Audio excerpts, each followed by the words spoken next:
16 বছরের নিচের শিশু কিশোরদের জন্য ফেসবুক, টিকটক সহ সব ধরনের সামাজিক যোগাযোগ মাধ্যম ব্যবহারে নিষেধাজ্ঞা এবং এসব প্ল্যাটফর্মের অপব্যবহার ঠেকাতে কার্যকর ব্যবস্থা নেওয়ার দাবি জানিয়ে সরকারকে আইনি নোটিশ পাঠানো হয়েছে।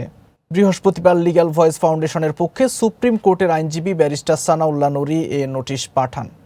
নোটিশের কপি ডাক ও টেলিযোগাযোগ সচিব, তথ্য ও যোগাযোগ প্রযুক্তি সচিব এবং বাংলাদেশ টেলিযোগাযোগ নিয়ন্ত্রণ কমিশন বিটিআরসির কাছে পাঠানো হয়েছে। নোটিশে বলা হয়েছে, আগামী 15 দিনের মধ্যে সামাজিক যোগাযোগ মাধ্যম নিয়ন্ত্রণ ও এর অপব্যবহার রোধে কার্যকর ও বাস্তবসম্মত পদক্ষেপ গ্রহণ না করলে পরবর্তী আইনি ব্যবস্থা নেওয়া হবে।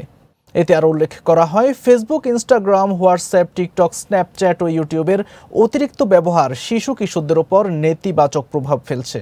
নোটিশে দাবি করা হয়েছে, সামাজিক যোগাযোগ মাধ্যমে অতিরিক্ত আসক্তির কারণে শিশু কিশোররা পড়াশোনা এবং খেলাধুলা থেকে দূরে সরে যাচ্ছে এবং তাদের শারীরিক ও মানসিক স্বাস্থ্যের উপর ঝুঁকি তৈরি হচ্ছে।